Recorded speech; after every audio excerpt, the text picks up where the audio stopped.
یہ بہن نے کویسچن کیا تھا کہ ہم بعض اوقات سردیاں آتی ہیں تو ہمارے کراچی کا خاص طور پہ یہ ہے کہ لنڈے کے کپڑے آتے ہیں باہر سے، انگریزوں کے کپڑے جو ہوتے ہیں، اترن جو ہوتی ہے، اور ہم لوگ تو خیر پاکستانی لوگ تو ویسے ہم لوگ غلامانہ سوچ رکھتے ہیں، تو پھر ہم ان کو ہاتھوں ہاتھ لیتے ہیں کیونکہ بہت سستے پڑتے ہیں۔ تو ان کا استعمال کرنا کیسا ہے؟ وہ کہتے ہیں کہ وہ لوگ شراب بھی پیتے ہیں، پیشاب وغیرہ میں بھی احتیاط نہیں کرتے ہیں، خصوصاً بڑوں کے لیے جو ہیں وہ ٹراؤزرز وغیرہ ہوتے ہیں اور بھی مطلب جیکٹس وغیرہ ہیں یا اونی کپڑے ہیں، تو ان کے استعمال کی کیا شرعی حیثیت ہے؟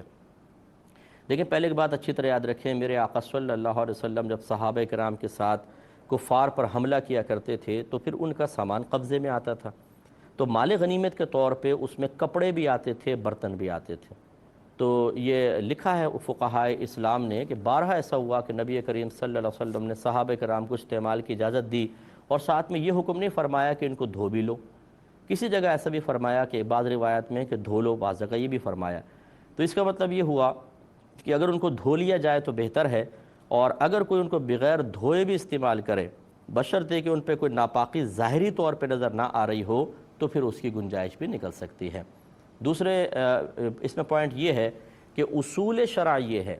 کہ جب تک آپ کسی نجاست کو کسی جگہ لگا ہوا 100% نہ دیکھ لیں، یا آپ کو علم ہو کہ 100% کہ یہاں نجاست ہے، تب تک ہم اس چیز کو ناپاک نہیں کہہ سکتے ہیں۔ یقینی طور پہ ہو تو پھر کہہ سکتے ہیں۔ یقینی طور پہ کیسے؟ آپ نے اپنی آنکھوں سے دیکھا ہو،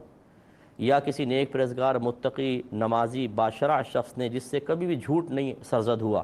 وہ آپ کو بتائے کہ میں نے دیکھا تھا اس کپڑے میں ناپاکی ملی تھی، یا نجاست ابھی لگی ہوئی اثر اس کا نظر آ رہا ہو، ظاہر ہو رہا ہو، کوئی اسمیل وغیرہ آ رہی ہے،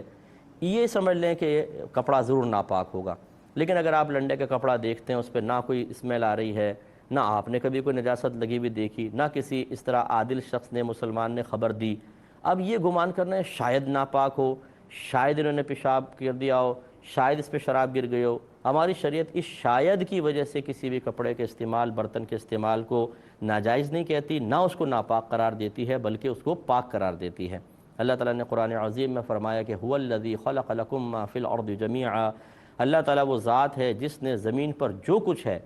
تمہارے نفع کے لیے پیدا کیا ہے۔ اس کا مطلب یہ ہے کہ اس لنڈے کے کپڑے سے نفع اٹھانا میرے لیے جائز ہے، کیونکہ قرآن کے اندر اللہ نے بیان فرمایا، اور نفع اسی چیز سے اٹھا سکتے ہیں جو پاک ہو، حلال ہو۔ اس کا مطلب ہے کہ قرآن یہ کہہ رہا ہے کہ یہ پاک ہے۔ اب یہ ناپاک کب کہلائے گا؟ جب اس میں ہمیں نجاست نظر آئے گی۔ گویا کہ اس کے پاک ہونے پر تو قرآن کی آیت بطور دلیل موجود ہے، ناپاک ہونے پر کوئی دلیل دیں اگر آپ کے پاس ہے تو پھر یہ ناپاک ہے، خالی آپ کے گمان سے ایسا نہیں ہو سکتا کہ ہم اس کو ناپاک قرار دے دیں۔ تو